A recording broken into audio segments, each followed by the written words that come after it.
in your house with O'Con. Hey, O'Con in your house. Hollywood in your house. Hypocrisy's head in the clouds.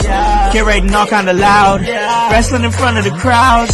Paragon's holding it down. Anybody can get it. Josh Joseph standing on his decisions. He is the voice. There is no choice. We is them boys in your house making wrestling noise. Moving fast just like cruiserweight action. In your house is the perfect distraction. Pumping in your ears when you in traction. Get this work with some wrestling action. Smoke.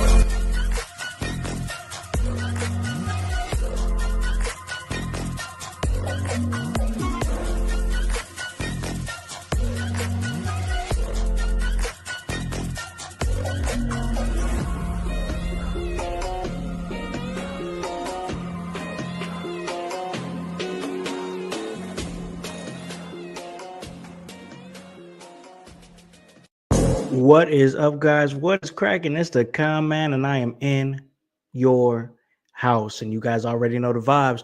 Anytime we slide on through, we're here to give you that work when it comes to this professional wrestling business. And guys, it is Wednesday, and I don't know where you guys are at in your part of the country or world or what have you, but it's snowy here, and I'm a little bit sick of it. Honestly, I'm just sick of the snow, sick of the cold. We can go ahead and fast forward to spring. I'm ready for it. You know, the flowers blooming and whatever. I just like, snow, I'm over it. I'm done.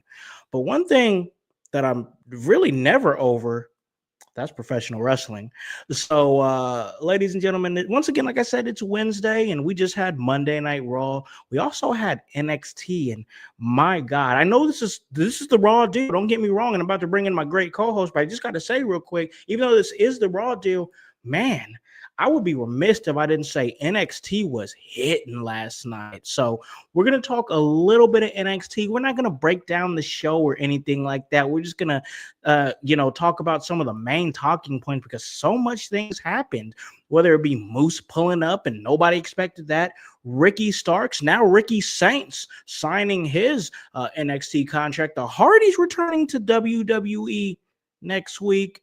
And, we saw Jordan Grace, and she tag teamed up with Julia and Stephanie Vicor. And my God, this women's NXT division is absolutely incredible. And speaking of incredible women, that's just a great segue to bring in my co-host, and that is, of course, divinely designed Annie O'Neill. What is up, Annie?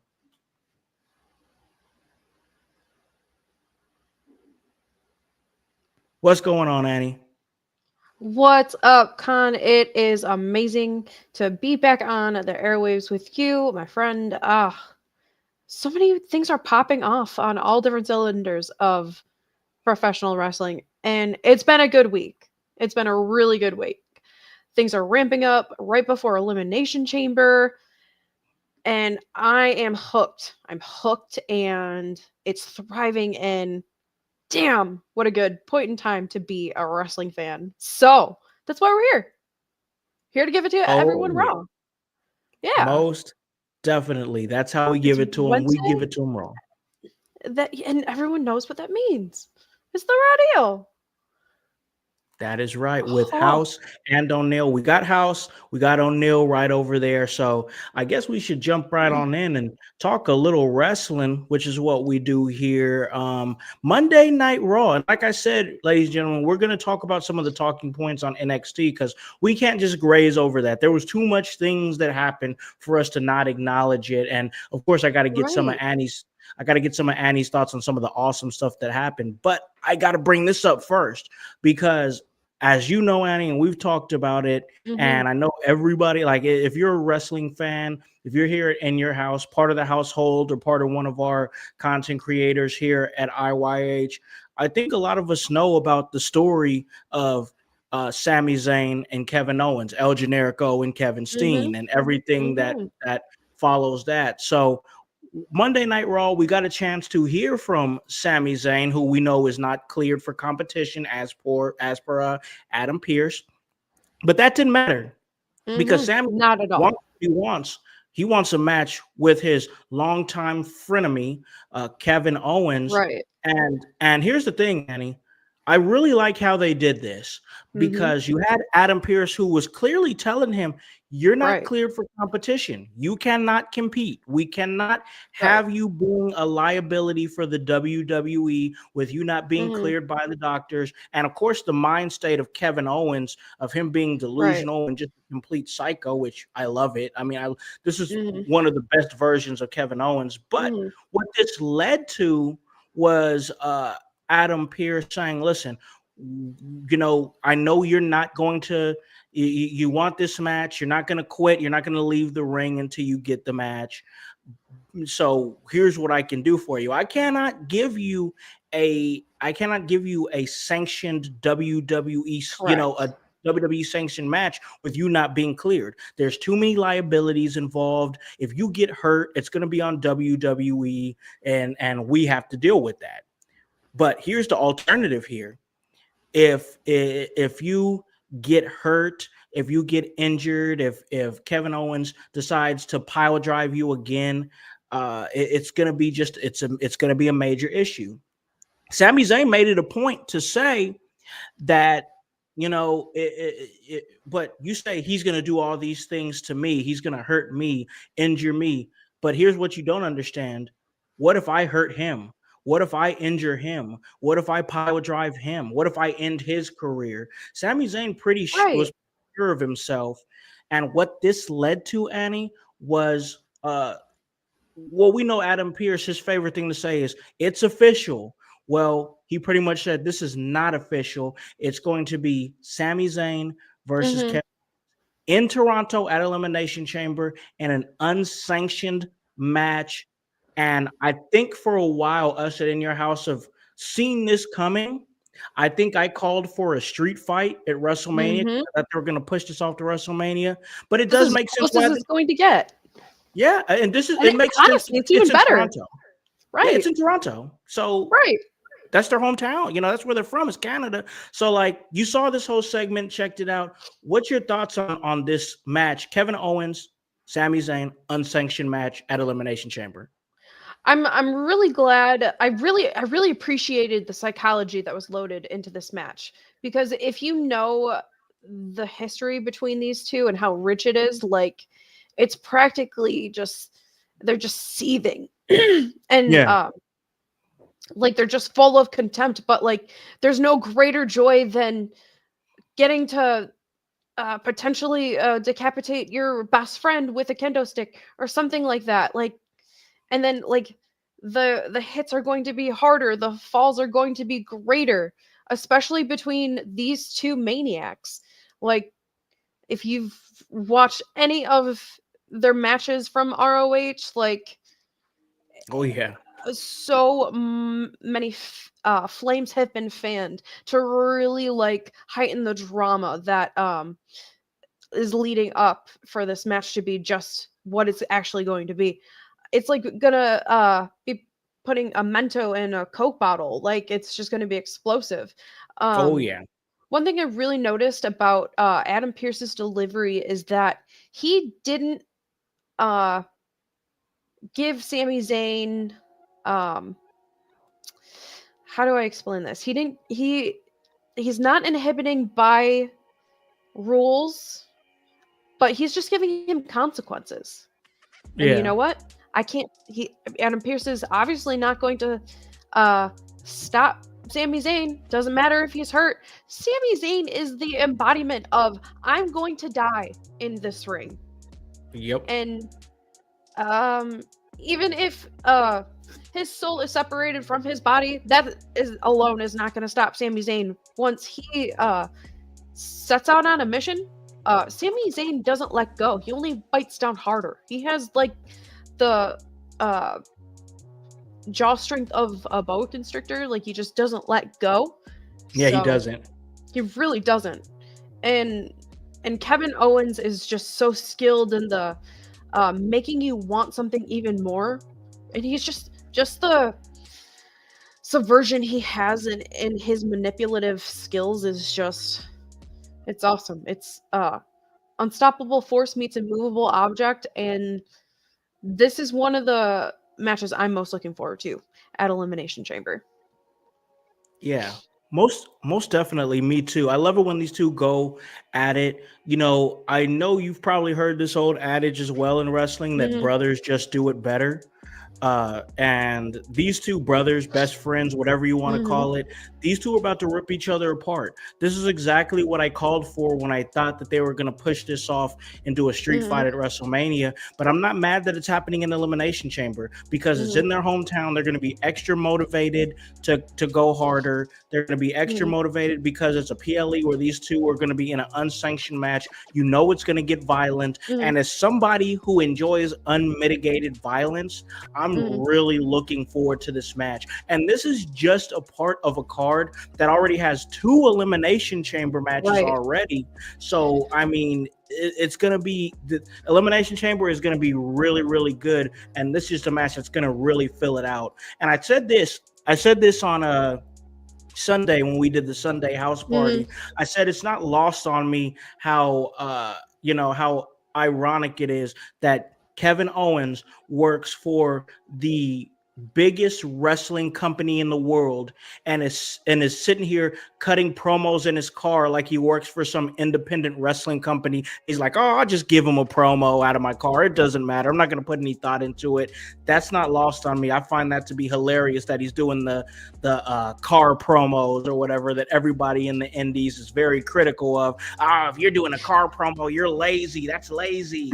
But You you know, know what? It's where does he come from? He's literally a man of the people. He's he's an just indie like some guy. average looking dude, just rolling up like I'm the best and this is what you get. But okay, there's only one person who can do that, and it is Kevin Owens. Yep. It works for him because he does it the best. That's the difference between he and everyone else. Yeah. I just find it to be hilarious, to be honest, that he's doing car promos. That's hilarious. But also in the same instance, like while he's doing that, I mean the way he's cutting his promos, he's really got me convinced that this dude is twisted. Like he's delusional. He thinks Hmm. everybody's against him. He wants to make Sami Zayn pay. And as determined as Sami Zayn is, and I believe in Sami Zayn, Hmm. I know all the things. As somebody who's watched him for years and years, dating back to his Ring of Honor days, I know what Sami Zayn is capable of. But in that same regard, I also know what Kevin Owens is capable of, and I think we might be seeing one of the most dangerous versions of Kevin Owens. So who does it better, Drew McIntyre or Kevin Owens?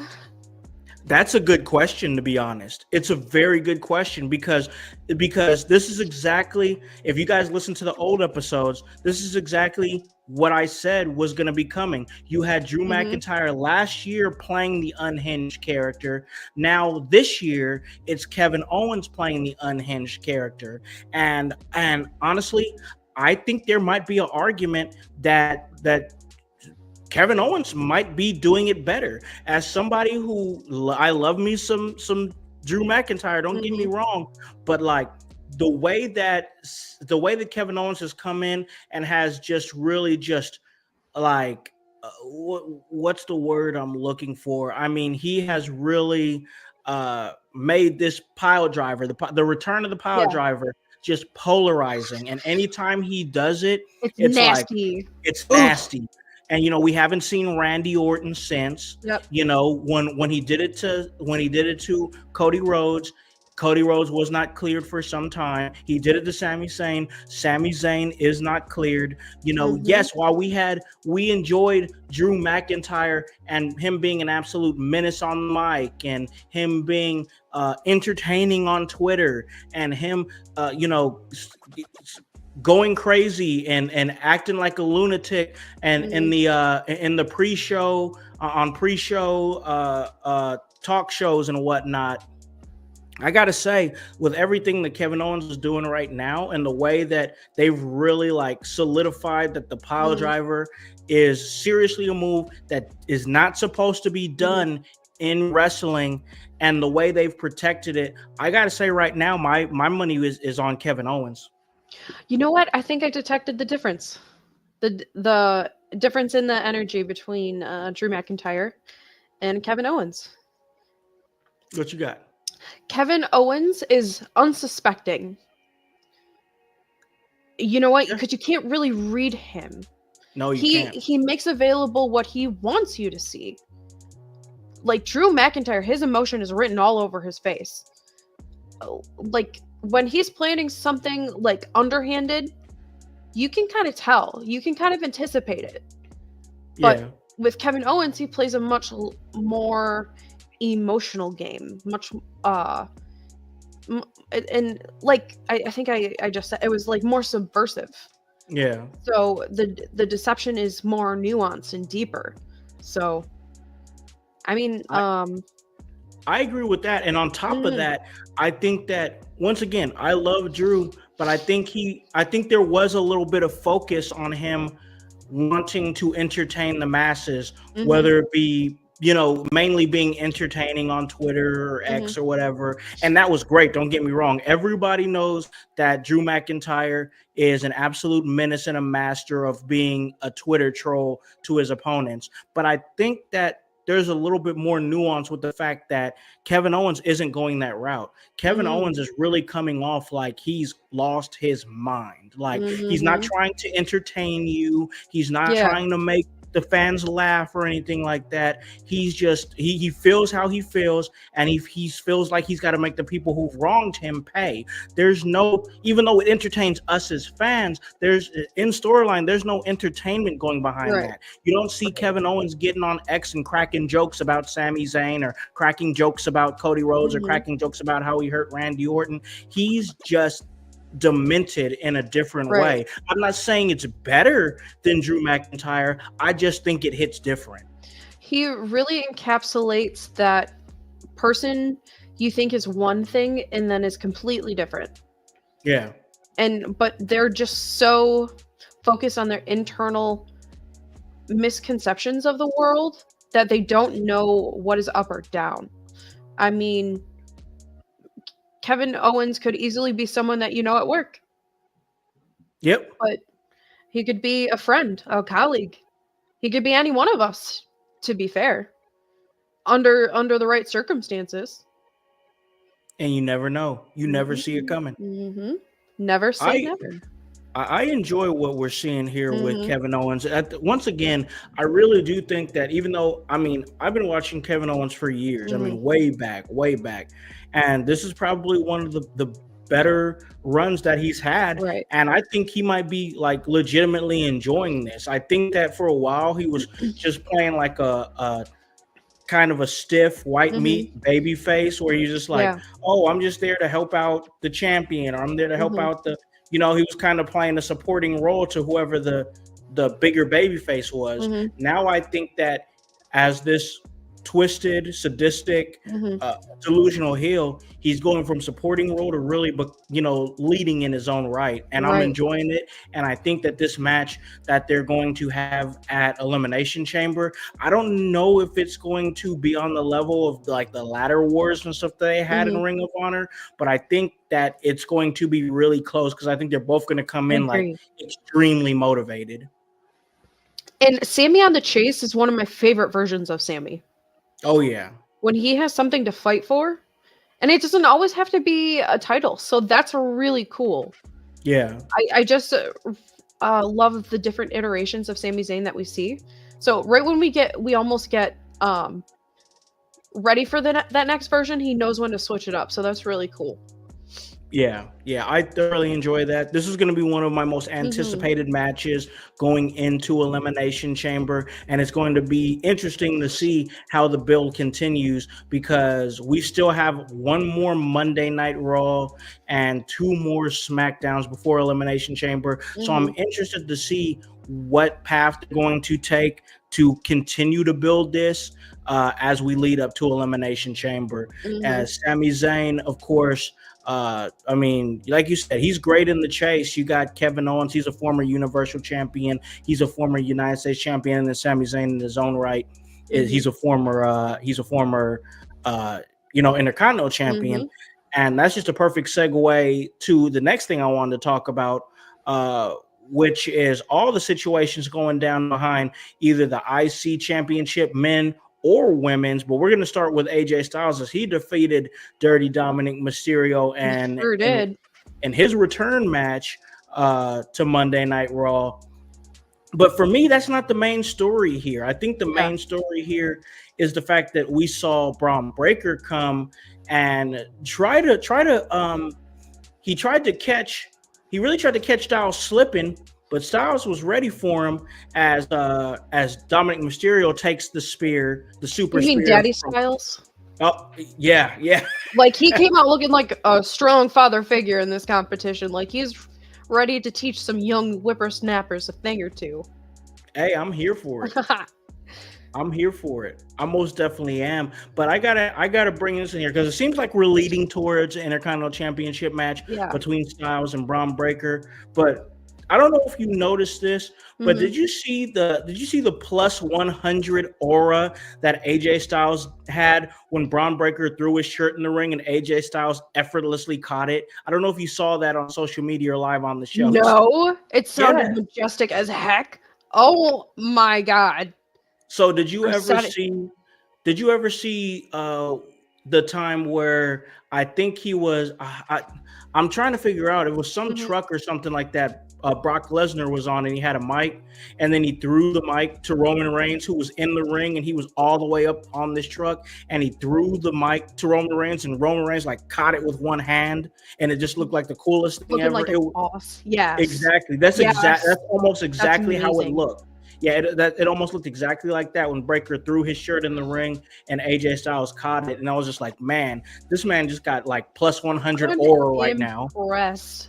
AJ's like that look of consternation, like no one just exudes that level of disapproval more than AJ freaking Styles. I He's a I he's a big. love it.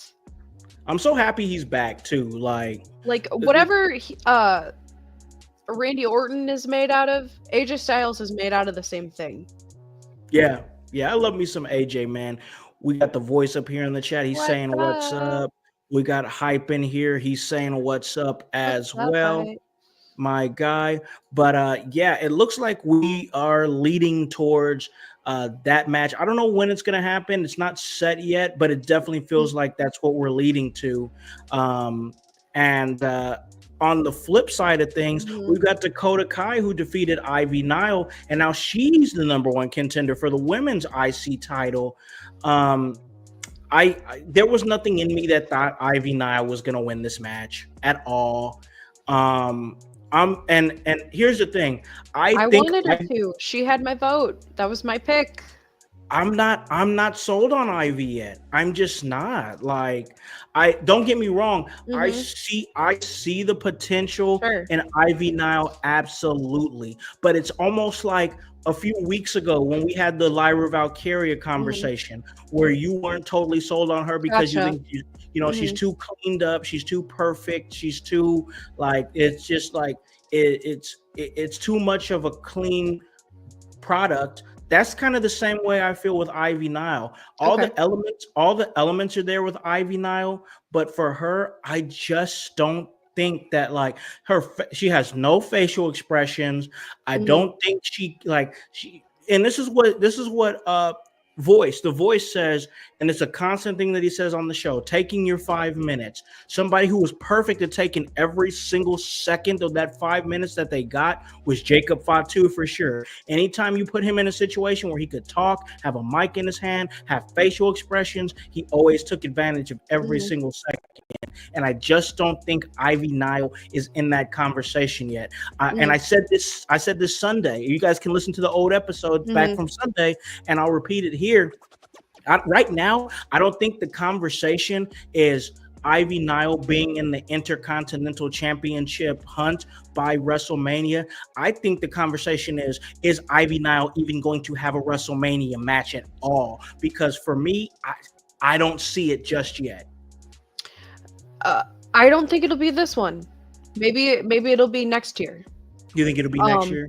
Yeah, you know what? I really see the potential in Ivy Nile. Like once she finds that stride, she's just gonna take off. Like she has the image, she has the in-ring movements, but yeah, that personality, she hasn't quite found out what that is yet. But she looks and fits the part of being an American Made. and that's a For good sure.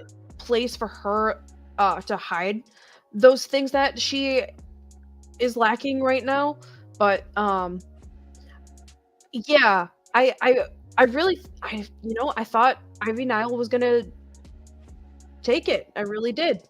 Um, and she was just relentless on Dakota Kai's knee. She Ooh, was, and I ooh, like that. I like the brutal. psychology of that. Right.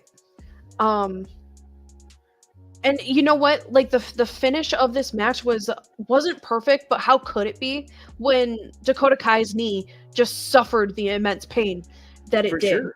Yeah. So, We got hype coming in. He's saying Ivy now is great, but I high key expect her to get released once Jordan Grace makes the main roster. I don't know about that. I'm not. I don't think she'll. I think there.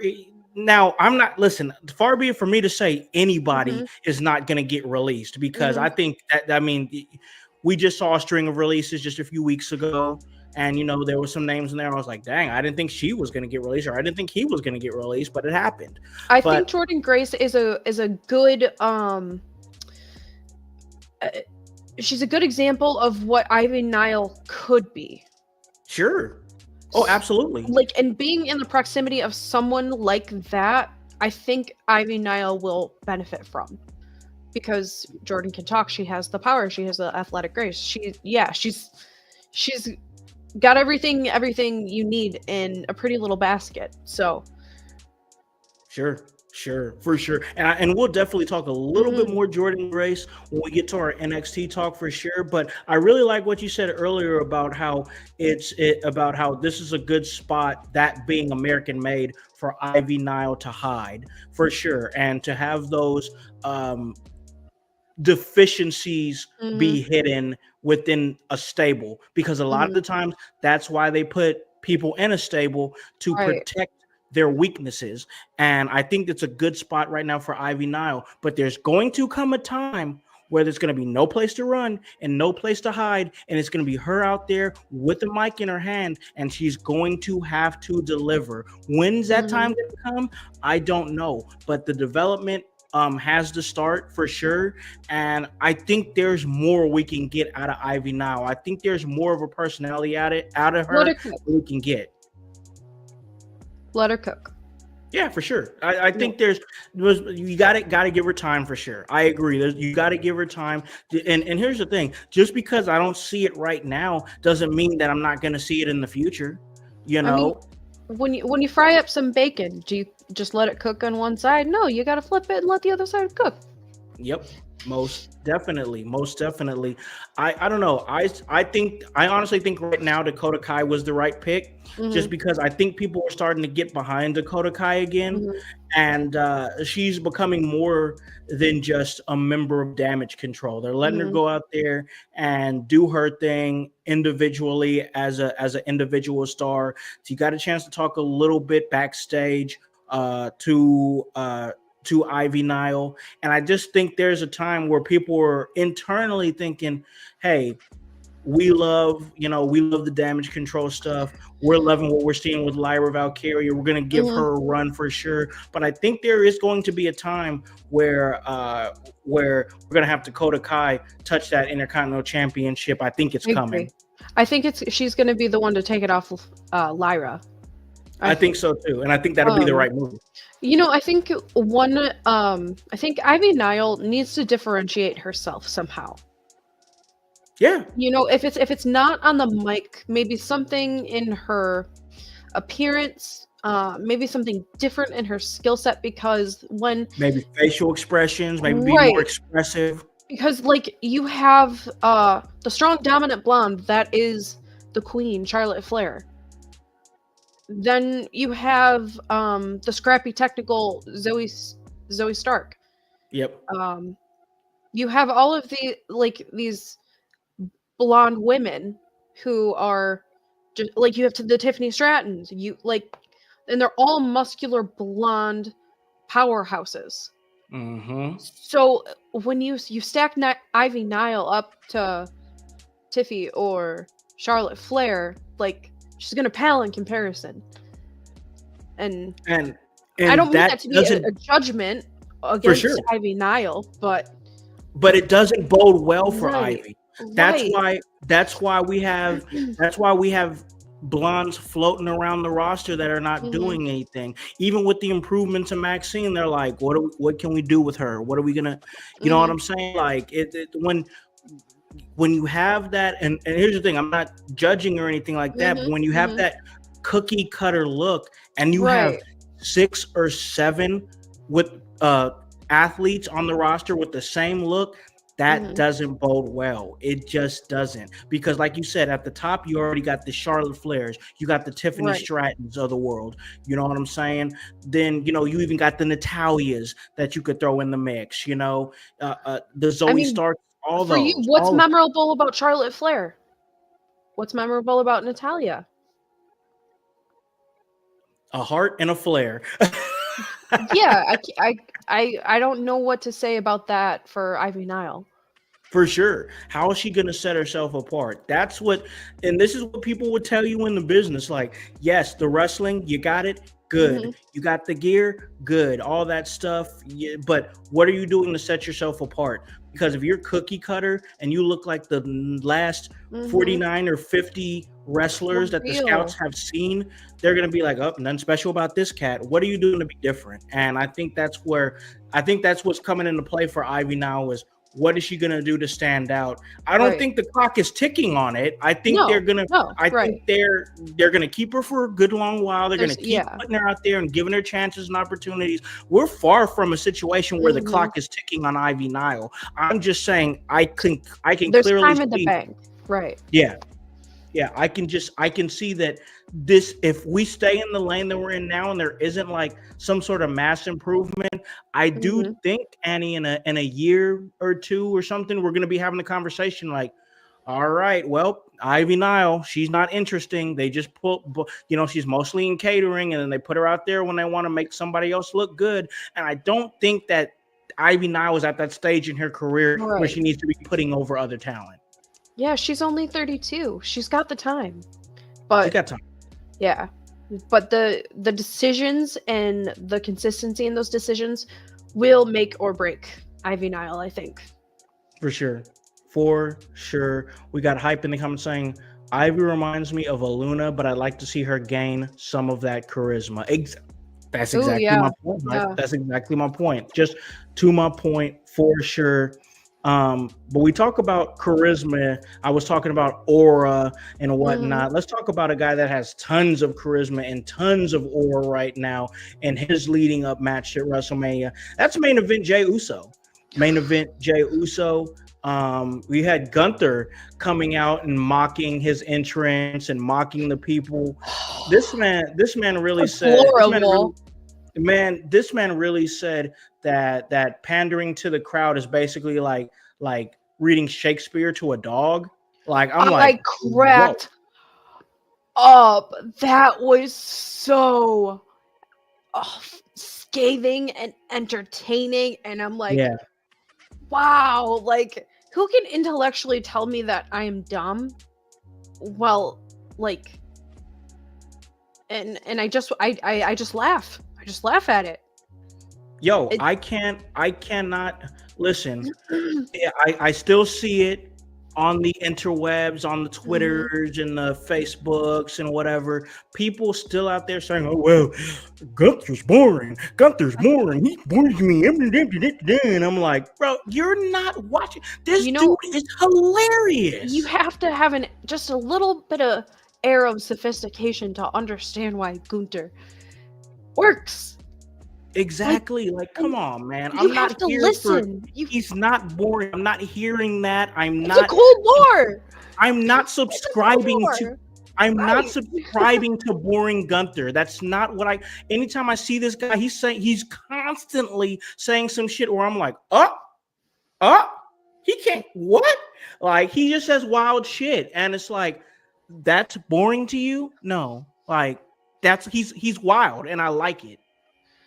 And he and it's funny because like he just gets even angrier. Like he's criticizing the people he's wrestling who can't even lace up his boots. He he blamed the fans for yeeting and dancing all along, which was really amazing, and Yeah. giving Jay Uso a false sense of confidence and saying that Jay Uso's blood will be on their hands. I like it like, you have to look at the message he's conveying. Like, sometimes you just gotta shut up and listen and remove the criticism and be entertained.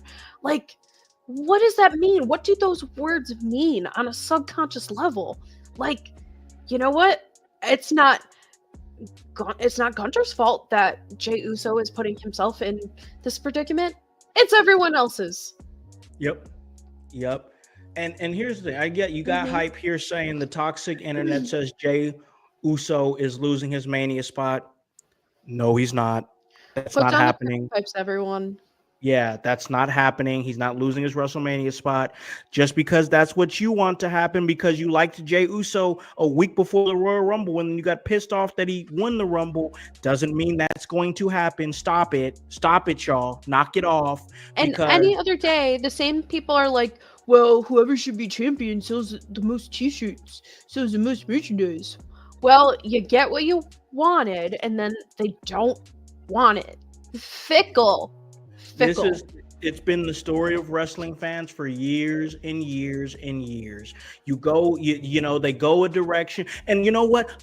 I am not a Vince McMahon apologist. I honestly can't stand the man and all the things that he's done, whether it be outside of the ring, that's deplorable, or the way that he presented the company in the years leading up to him, retiring from the company. But I will say this.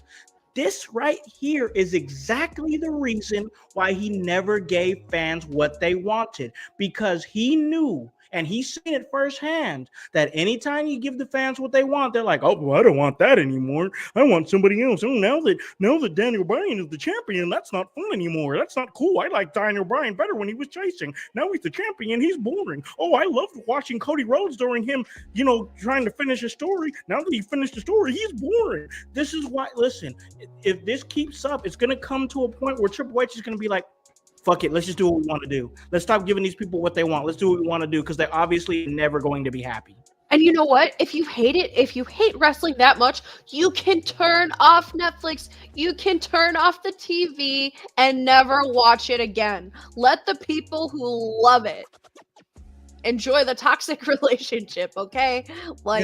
Good, bad, the ugly, they're still going to watch. Exactly. So, and just because you get a taste of, wow, WWE kind of listens to me now. No, you're gonna get what you get, and you're gonna love it. It's funny to me that It's funny to me. It's funny to me that fans think that when they get what they want, they think they got a little bit of control. But it's so funny. It's so funny because the second Triple H and his regime decide to pull the plug on anything, all that control you thought you had is out the window, Yes. One thing I did notice was something that Hype brought up. How are they going to draw this out until Mania? Yeah. He says that here is my thing. Yeah, he says that Gunther is boring. However, the build-up is lacking a bit going into Mania. Now, my rebuttal to that hype is this. So it is February 19th. WrestleMania is April 19th and April 20th. Let them cook. They still got 2 months. 2 months. So yes, while it's kind of like, it's not really super cracking right now, let's give them until at least after Elimination Chamber to see what they put forth into it then, because he's already set his standard, him being Jey Uso. Jey Uso's already said, listen, I'm coming for you, Gunther. So now, and they did this, I believe, last year. Yeah, it was last year. I think they did it with Bayley and Io Sky. Bayley won the Women's Royal Rumble, and then the day after the Royal Rumble, she declared that she was going for Io Sky, and then she had from late January all the way up until April to try to build the feud. So yes, not every single week that Gunther and Jey Uso interact is going to be, oh my God, I'm so excited for this match. But you gotta build. You know what I'm saying? So yeah, it might be slow right now, but leading up to, once we get closer to that stop at WrestleMania, I do believe that we're gonna see it build up some more. And do you think they absolutely have to be featured every week? As of now, no. Right And now, you know no. what? They don't even need to step in the ring with each other. Nah, they Gunther don't. can have a segment, and then Jay not even show up. And then next week, maybe Jay have a segment and Gunther not show up. You know, Exactly. they got time. That's my only thing. And I see what you're saying here, Hype. You know, I know you're not hating, but you know that we have seen Gunther and Jay a few months now. But I think the story here is that Gunther has defeated Jey Uso every time they went up against each other.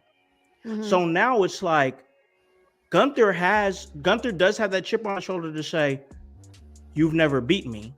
Like, I'm trying to build a legacy of my own. I could be fighting CM Punk to help elevate my legacy. I could be fighting Seth Rollins to help elevate my legacy. I could be fighting John Cena to help elevate my legacy. But instead, I'm fighting you, Jey Uso, a guy I've beat many times. So the story here is going to be, can Jey Uso face his demons and defeat Gunther? The story is most definitely more about Jey Uso facing his demons than Gunther building his legacy. Because the fact of the matter is this, Gunther's legacy is already built. Like 80% of the time that he's been with the WWE, he's been a champion, whether it be the United Kingdom champion, the Intercontinental champion, or the World Heavyweight champion. I think Gunther's going to be just fine. I think it's going to be interesting to see the story of Gunther past WrestleMania.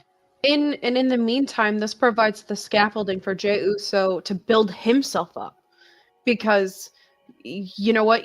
You have to be legitimized as a seasoned competitor to face someone like Gunther. So winning the Royal Rumble really opened that door. But what is he going to do in the meantime before WrestleMania? True. It's going to be interesting to see. I'm interested to see it. I mean, I'm putting all my chips in that Jey Uso is defeating Gunther at WrestleMania. I don't think you have Jey Uso win one of the most star-studded Royal Rumbles of all time. Ever. And then defeating John Cena, and then John Cena steps back in the ring and puts you over publicly to everybody for you to go to WrestleMania and just lose. I'm pushing all my chips in that Jey Uso is winning at WrestleMania. And if I'm wrong, I guess I'm bankrupt. But I'm putting all my chips in. Flash in the pan moment either. Like, when someone has this much momentum behind them, like, you got to cash in when it's time, and it's time. And here's the thing, Gunther only loses when it matters. Right. That's one thing. The way Gunther's not undefeated or anything like that, but anytime he loses, it matters because he doesn't lose that often. A combination of Jey Uso being one of the most over guys with the company, winning the most star-studded Royal Rumble, getting put over by somebody who's on the way out the door that was a top guy, and then pinning one of the guys that is, when you beat him, it's super meaningful. This is literally all designed to put Jey Uso in the spot where they feel like he should be in, and that's a top guy. And here's the thing, he's pushing the merch, he gets the reactions live, he's done the work for the last 5 years. And it's time. Isn't he the person that you want to see win? Yeah. Like, he's not, he's like truly that person. Like, you encounter him on the street, he's going to be exactly what you see, exactly what you think he's going to be. That's the person I want to cheer for. That's the person I want to win. And, you know, I don't know if people know how to enjoy things anymore. So I don't think so either. I mean, it's just I've seen it a lot lately, and it's honestly, as you know, I've been doing this podcast for years, and I've been a wrestling Mm-hmm. fan for even longer. I think that when we get to the road to WrestleMania, the toxicity amongst the fan base just amplifies.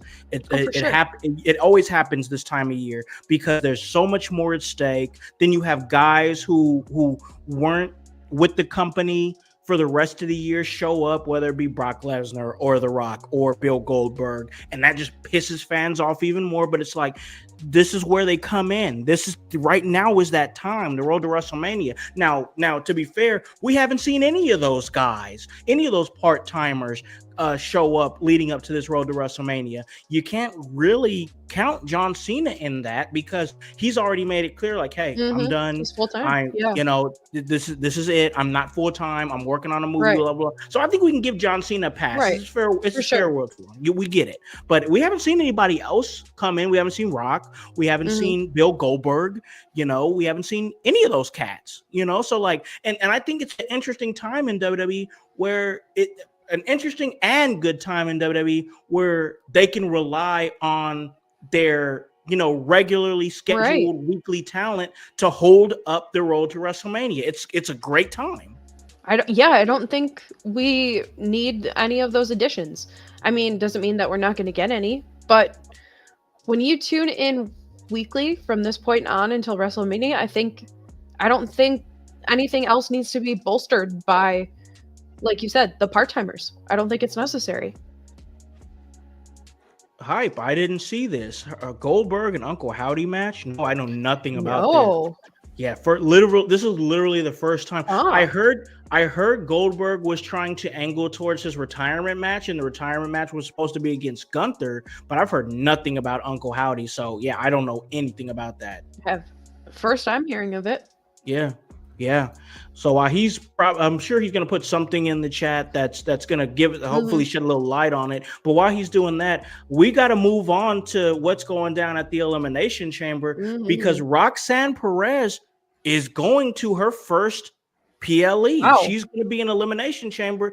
I was teetering on this one because I was like, it makes sense for Raquel to be in there because then when she comes in, she can help protect Liv, and whatnot. But I like it even better that Roxanne Perez moved on. I think it's a sign that they see that Roxanne Perez is going to that Roxanne Perez is going to possibly be coming to the main roster, if not after her Elimination Chamber match, most certainly after WrestleMania. And I think it's about that time. I think we're going to see quite a few NXT call-ups after this year's WrestleMania.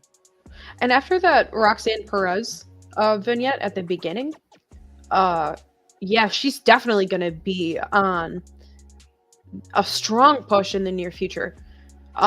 You know what? I think we even called it in our Rumble predictions. I think I called Roxanne Perez being one of the final three. And she was the woman who was in the ring the longest during the Rumble. So she really made a name for herself. I honestly, it was quite a surprise that she won this match, and I like how it happened too. Yeah, that was really interesting. But Raquel and Liv didn't actually foresee how what they said would come back and bite them in the ass while during their interview. Yeah, and I think that here's the thing. Because I want to talk about this really, really quick. Bianca Belair and Naomi. First off, they didn't have a match, but their gear was fire from the Bring It On movie. It was fire. I saw that. I was like, oh my gosh, yes, that was dope. But I want to say this: while we do have the footage of Liv Morgan and Raquel Rodriguez leaving the scene from Jade Cargill's incident, I still don't think it was them. Yeah, correlation doesn't prove causation. Yeah. People forget that just because things are what they appear to be doesn't mean they actually are. But plus, like I said, didn't it seem a little too easy too? Like they showed it on SmackDown and I was like, no, all this time for them to be like, oh, here's Liv and Raquel leaving the scene. And I'm like, yes, because no, there's more to this. Why would it take that long for one of the biggest companies with the biggest budget to why did it take them so long for that footage to be released? That doesn't make any sense to me because it was Right. quite a while ago. It feels like a misdirection. Right. And It you know feels what? like we're talking back in November. You said it was quite a while ago. This was back in November. Right. And so like oh, and you know what? Raquel and Liv, they would be bragging about it. That's not something they would have kept under wraps. If they did it, they're gonna own it. Yeah, for sure. But here's the thing. I think it's interesting that they're not saying they did do it, but they're not saying they didn't do it. So I'm like, what are they? I'm trying to figure out the angle here because I don't think they did it. I do not. I don't think they did it either. I think they're enjoying keeping people confused, but I don't think they did it. I mean, because the response left some room for nuance. Did I do it? Did I not? Right. So We got Hype and OG Tony saying they feel like it's Naomi. you know what? I think so too. I would subscribe to that. It's not too far-fetched. And I think that it would be refreshing for Naomi's character for her to have a heel turn. I don't think we've seen it. Yeah, you know what? I want to see the antithesis of the glow. What is the opposite of the glow? I don't know. Whatever that is, I want to see it. The shadow? I don't know. I don't know.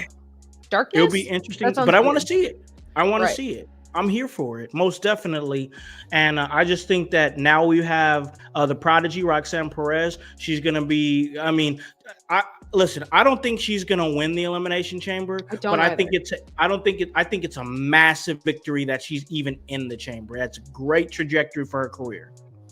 I think she's on a similar trajectory like we saw with Tiffany Stratton. That SummerSlam match in Detroit, I think that was the one that was in Detroit, and she just popped off like gangbusters. Like, yep. I think Roxanne is definitely eating her way up to the upper echelon. I think Roxanne is going to show her ass in the Elimination Chamber. I thought it was interesting how she could pop rock a woman the size of Raquel Rodriguez. Sure, of course, because like you see moves from and here's the thing, Roxanne Perez is a woman of smaller stature. Yes. You know, so it's like you see her go up against bigger woman, and Roxanne or Raquel Rodriguez is a larger woman, you know, and in height and strength and whatnot. So you always question a move like that requires that type of lifting and skills. Yeah, like can she do it? I think it's a good sign that Roxanne Perez can do that move to anybody. You know what? And they pull off what I feel like Nia Jax and Bayley attempted to do 26 unfortunate times. Yeah. But Roxanne and Raquel made it work. They did it. For sure. They did. And I like this comment here from OG Tony. See, I can totally get behind this. Yes. Roxanne Perez winning Money in the Bank. Money in the Bank is usually around like this, like late spring, early summer. Mm-hmm. If she does come onto the main roster after Elimination Chamber or even after WrestleMania, that at least gives her a couple months to build, you know. So yeah, I could definitely see her winning Money in the Bank. It'll be a good move. I could most certainly see that, but as of right now, in the meantime, in between time, I love the fact that she's in the Elimination Chamber. And hey, speaking of Elimination Chamber, it'll be the last thing we talk about before we talk just a little bit of NXT, because I want to get some of Annie's thoughts. Seth Rollins, he qualifies for the Elimination Chamber. Elimination Chamber is filled out. I'm sure we'll talk more about that next week, and we'll really dig deep into Elimination Chamber predictions and whatnot. For sure, that be great for our next week's show, because next week is the last Raw deal before Elimination Chamber. So we'll save it for that. But that's not the conversation I want to have before we talk NXT. What the fuck are they doing with Finn Balor? Because I have no clue anymore. You know what? We knew what the outcome of the match was going to be. Sure, you can. But I mean, there was no way it wasn't Finn going to Balor be. need that win more. Yeah, Because I have no idea what is next for Finn Balor. and as somebody who said, you got to watch what Finn Balor does next. You got to watch what Finn Balor does next. And here's the thing, we do a good job of predicting things and saying what's going to happen. This one eluded me because Finn Balor is in a free fall right now. I mean, I feel like he's just quickly phasing out of Judgment Day. I mean, they went 0-3 the whole night. Yeah, they sure did. Even Carlito, Dom, Liv, and Raquel feel like a legitimate faction. Yeah. And there's Finn Balor. He's in an absolute free fall right now. I like the internet is calling him Pin Balor right now. Oh, that hurts. It does. I don't like. Here's the thing. I don't even find it funny because I like, as somebody who watched him back when he was, Prince Devitt in New Japan and knows what he's capable of. This is painful to watch. It really is painful to watch. Do you think we might see a demon come out again? They buried that too, so I don't know. Like, yes, I mean, at this point, we're just grasping at straws to try to make the man relevant. Yes. You know what? I didn't stretch before I reached, so. Man, it's my bad. I don't know. I don't know. Hype says that he thinks Finn Balor is about to go face to face with the newest Judgment Day member, and he thinks it's going to be Aleister Black. Ooh. I know there's rumors that Aleister Black and Miro were supposed to be coming back to the company. Don't know when that's going to happen. It'll be interesting though. So maybe that. OG Tony says that he thinks that Finn Balor is going to go face. Hype saying doesn't win Balor. Oh, pain. I needed some lidocaine for that burn. Damn. Pain. It's I just wanted to bring that up real quick because I don't like, there was nothing in me that thought Finn Balor was going to win this match. Nothing at all. Because he did just sign a 5-year contract last year. So he did, yeah. He's stuck. So, and like, even if they decide to release him, which I don't think that's gonna happen. I don't think they're releasing Finn Balor. That's not coming.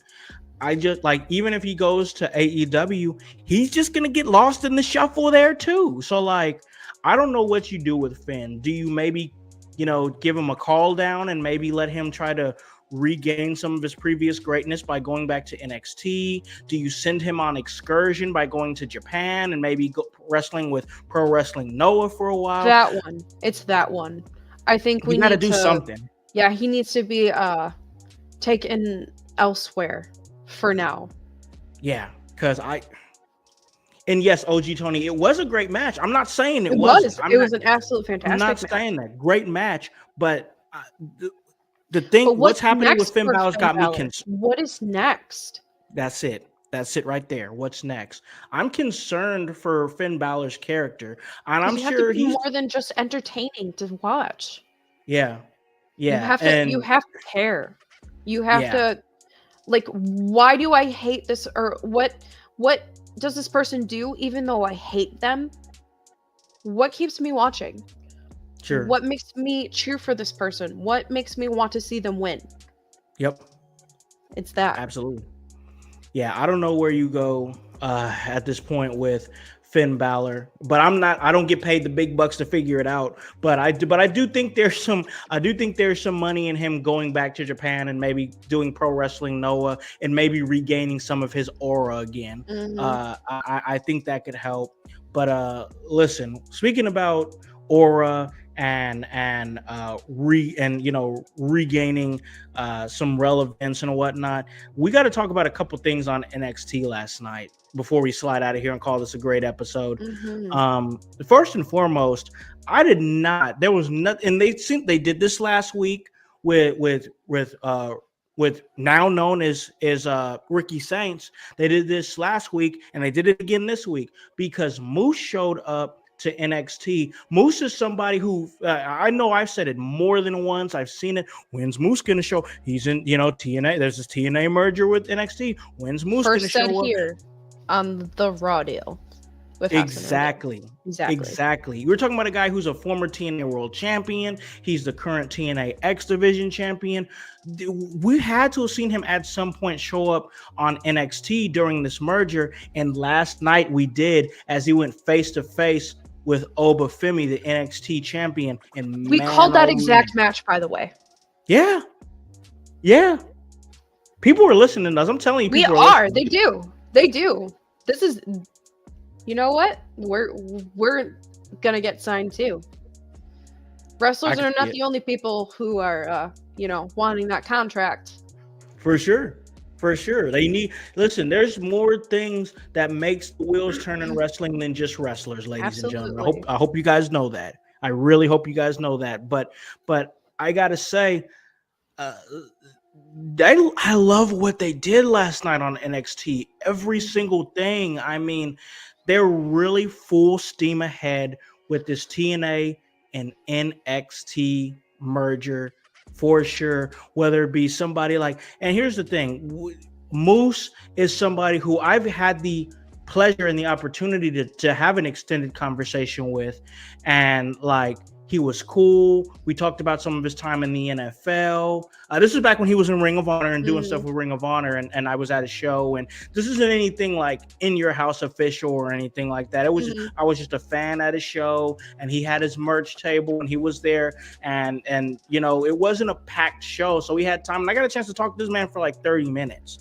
So like, we talked about a little bit about his NFL career and his wrestling and everything, and somebody who had a rough patch with some relationship issues and legal issues that stopped him from being signed to WWE years ago. And now here he is once again as the TNA X Division champion, and face to face with Obafemi. And next week he's going to be facing he's going to be facing who is it? Lexus King. Lexus King is going to be facing Lexus King. That's going to be an interesting match.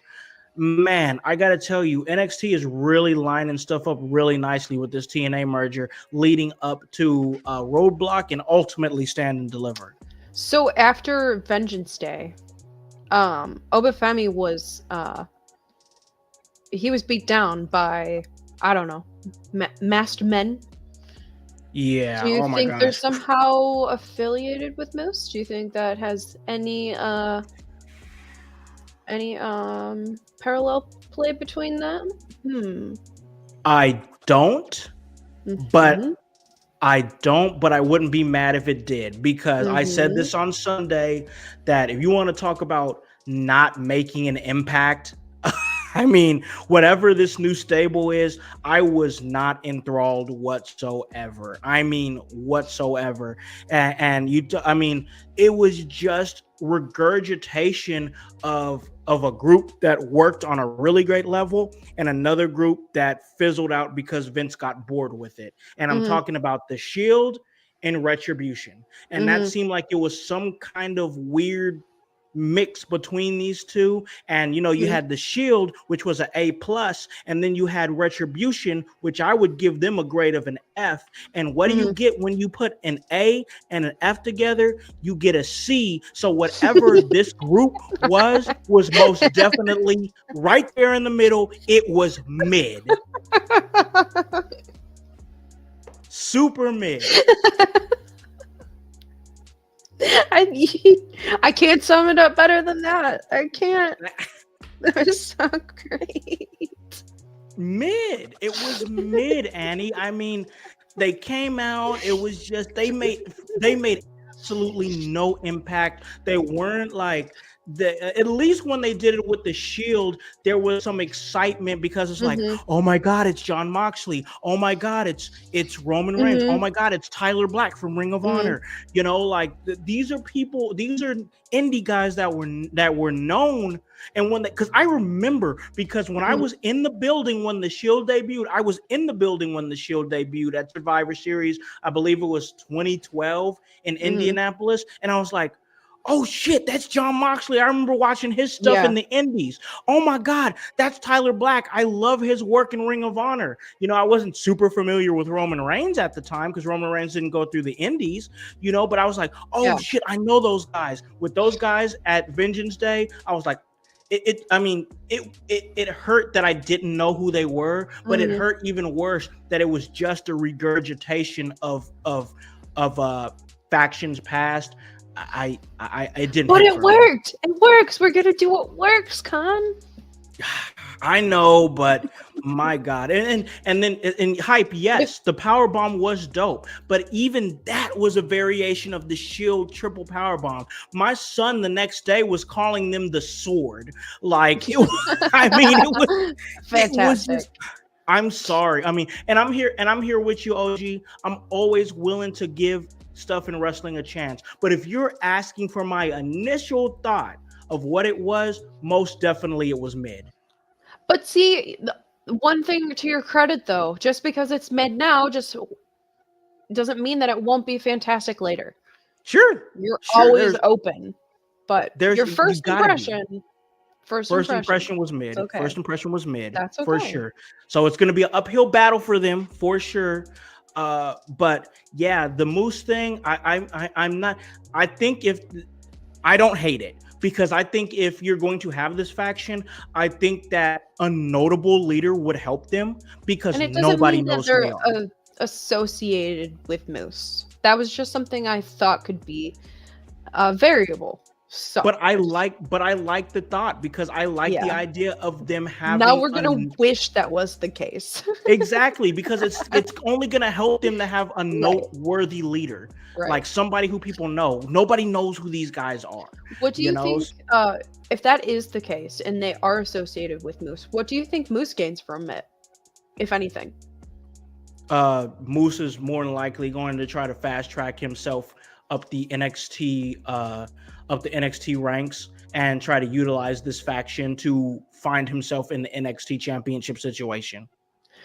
Ooh, another variable my brain just unlocked. Do you think we will see a dual champion from NXT and TNA?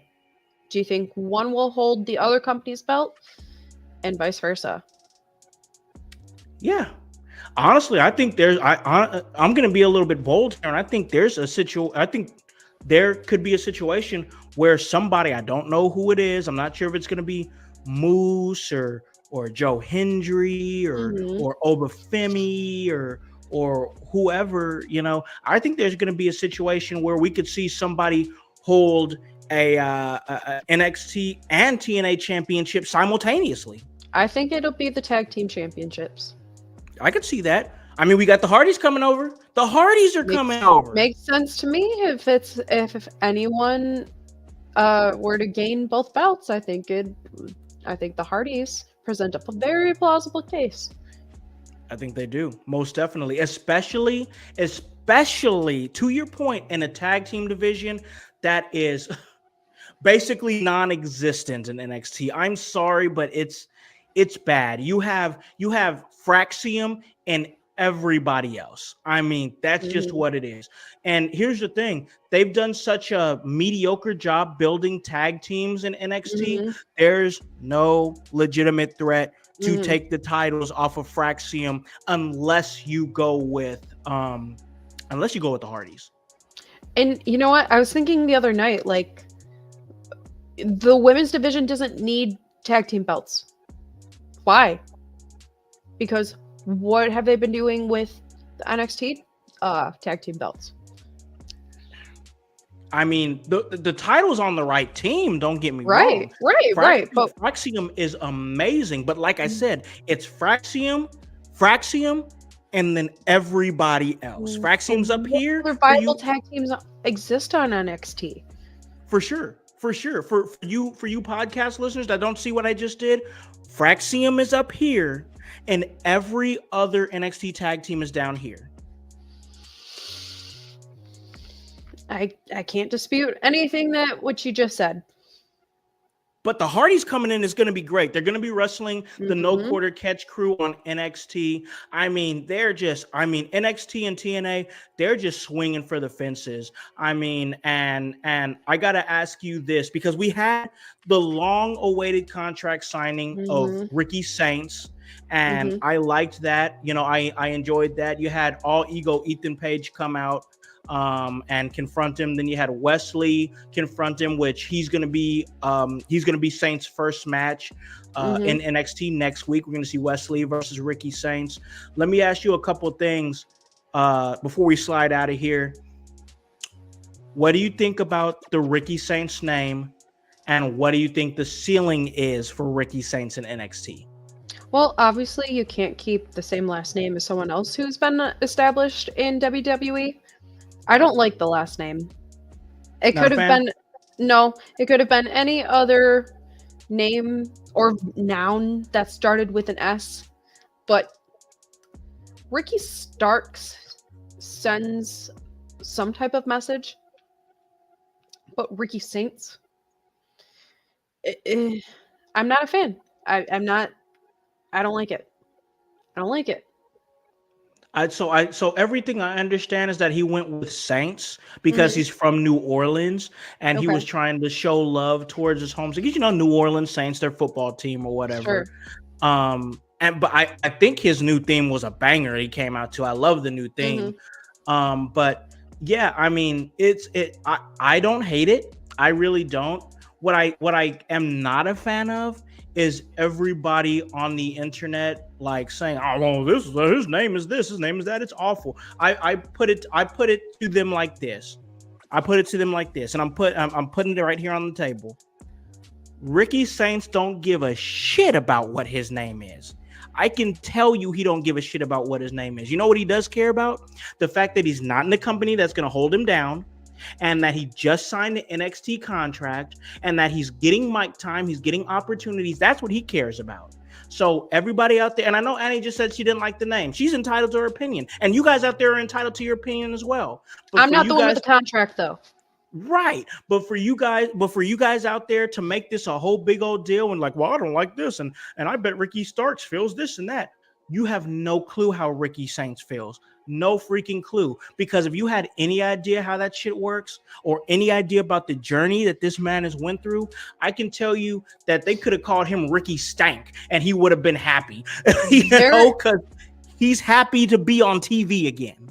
There are differences between the people who are performing on the show and the people who buy tickets. Boom. I love it when I'm right.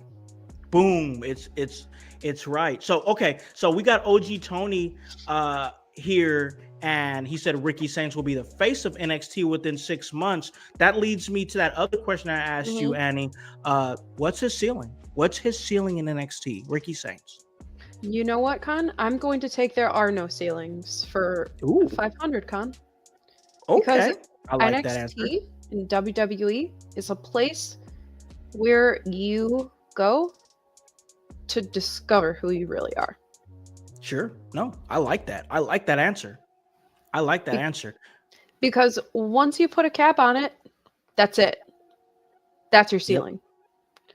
And we've seen what Ricky Saints accomplish in 2 episodes of NXT? Yeah. Let's see what happens in 6 months. Sure. Absolutely. So okay, I'll ask you this just because I'm gonna try to pull an answer here out of you. Ricky Saints, future NXT champion? He might be the one to dethrone Ethan Page. Really? Okay. Okay. Yeah. All right. I don't hate that. Hate that. Last thing, I just want to graze over this real quick because I have to talk about it. We got to get out of here because I got some running to do. But Jordan Grace showed up, and my God, she tag teamed up with Julia. She tag teamed up with Stephanie McCourt, and the reason I say my God is because my God, that women's division. We talked about the lacking tag team division in NXT. Let's talk about the thriving women's division in NXT for a quick second. My God, is this the new generation of the horsewomen in NXT? It excites me on a visceral level. It's like the fabric of the universe opened and then Jordan Grace just stepped through. Oh my God. And then like with Julia and Stephanie McCourt at the end of Vengeance Day, and then Jordan Grace just like, how did the ring just not combust with all of the women empowerment in that ring? Oh, I love it. I love it. it was just so satisfying to watch on every level, and it just excited me. I'm like, wow, all of them are syncing their periods right now in divine female empowerment, and I love it. I Yeah. love it. I love it. I love it. And I love the fact that we're in an era where we're seeing top tier international Mhm. and national talent. I mean, Stephanie Ricoeur, Julia, and Jordan Grace in the same ring at the same time. It's crazy. Yes, hype. Syncing periods is in fact wild. Yeah, yeah. Great stuff. Great stuff. But here for it as well. I'm here for it as well, hype, for sure. But man, I've just seeing those three together just really made me feel like, holy shit, what a time in women's wrestling right now. We talk about the amazing main roster that the women are showing, whether it be Bianca Belair, Rhea Ripley, Tiffany Stratton emerging, Liv Morgan having one of the best years of her career. Ever. One of my personal favorites, Zoe Stark, and Mhm. everything that she brings to the table. Alexa Bliss being back, Trish Stratus throwing her hat back in the ring. I mean, it's just an amazing time for all the names I didn't mention because they Mhm. deserve to be mentioned. But man, what's coming up next in line? I Are you know. freaking kidding me? How does it get better? And then it just does. Just to see the women main eventing like they truly deserve, and Oh yeah. consistently too. Oh Like, yeah. it's pretty, if not the co-main event or in the main event itself, it's just whew, Oh yeah. it's a damn good As time to be a wrestling fan. as Just saying. somebody who's a big supporter of women's empowerment, Hmm. I just love seeing it. I just love seeing it. So many powerful women doing amazing things and not being held back by a crazy 80-year-old man who's trying to sexualize them. This is Right. wonderful. And women of all different representations, Yeah. like being showcased not as just sex icons, but true f- specimens of physicality. And they Mm-hmm. all do different things.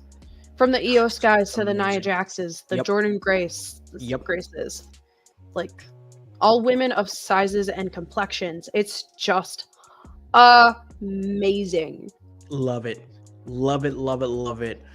It's just a wonderful time for women's wrestling altogether. And it just seems like it is going to be uh, getting even better with all these amazing, talented, and strong women. But hey, speaking of amazing, talented, strong women, that's just a perfect segue to give my co-host here opportunity, who is an amazing, strong, and talented woman, an opportunity to plug anything that she wants to plug. This is your time. Where can I find you, Annie? Well, tomorrow night I'll be returning to New Baltimore for CCW, where I will be on the live commentary with Paul Bowser, and it's another JCW takeover. We Ooh. have the JCW Tag Team Champions against the CCW Tag Team Champs. Those effing guys. So Ooh. it's gonna be amazing. So there's so many talented people that will be in action every Thursday at the New Baltimore Trade Center in New Baltimore, Michigan. It's a lot of fun. I'll be live interviewing, commentating. You should absolutely oh, I didn't tell you. My commentary, along with my co-commentator Paul Bowser, our commentary was featured on a WWE ID platform on Twitter. So that was Oh, kind of cool. Yeah, that's yeah. cool. That's I'll fire. have to. Yeah, I'll have to send that to you. So that Send was a that lot of link. fun. Oh my gosh, Yeah, that's for sure. amazing. And then this Friday, returning to Marshfield, Wisconsin, for Battle at Bakerville Sports Bar and Grill in Marshfield, Wisconsin. So, and you know what? I'm always moving. Hitting the reps every day. Aspiring for that purple belt soon. So, There you go. we're moving. How about you, friend? What's going on for you? Man, you know where you can find me at. Right Absolutely. here doing my thing here at In Your House with some amazing, talented content creators, podcasters, and everything. I'm so backed up on content that I got to catch it up. We just had your 5 minutes with Chris Moore come out as a part of the Black Excellence series. That was a kickoff to it. I'm getting things caught up so we can get everything out there with all the amazing interviews that you sent me to get it all out there before the month's end. So we're going to be kicking in the high gear at the end of this weekend, next week, to get those out there for sure. But yeah, I'm here doing my thing, figuring out what's next for me because I'm scouting talent. That's the thing. Everybody knows. A lot of people within my area know that it's full steam ahead. I made my return to managing earlier this month as I managed Paragon in a fatal 4-way there at Emerge Wrestling. But the doors are open. The doors are open for me to have the opportunity to manage more talent. And I got a lot of things that I want to do. Definitely want to bring a faction back again and do the faction thing again. But one big thing this year is really focusing on wanting to help companies enhance their women's division by managing and being involved in. And I love women's wrestling. I love women's wrestling. And it's not for the reasons that, you know, any typical male wrestling fan would think. I just love seeing women do their thing and be empowered. And a lot of the times, a lot of women that I've seen wrestle, they do it better than the men. So I just think that they deserve that platform. And I love to play a little small role in that. But, you know, Emerge coming up next month. I'll be right back there in the mix doing my thing, scouting talent. That's March 22nd, I believe it is. Yeah, it is. Money Talks. It is. And it's going to be great, but mainly here and trying to catch up on content more than anything else. For sure. I know a thing or two about that. So. Oh, for sure. But it's all part of the work. And that's HOWSC. And that W stands for work. So for Divinely Designed Danny on there, for the Chaos Goblin Kevin Calloway, for the Grunmeister, for the voice Josh Joseph, for Hypocrisy Jones, for, of course, Relentless Ray Larson, and the world's most dangerous podcaster, Paragon, I'm Alakan the Concept House, here to remind you to tell a friend, to tell a friend, to tell a friend, hop on this bandwagon. Get on or get gone, because the household is still going mighty strong. You guys have a great day and a great rest of your week. Peace. Yeah. In your house with O'Con. Hey, O'Con in your house. Hollywood in your house. Hypocrisy's head in the clouds. Curating all kind of loud. Wrestling in front of the crowds. Paragon's holding it down. Anybody can get it. Josh Joseph standing on his decisions. He is the voice. There is no choice. We is them boys in your house making wrestling noise. Moving fast just like cruiserweight action. In your house is the perfect distraction. Pumpers in your ears when you in traction. Get this work with some wrestling action. Smooth.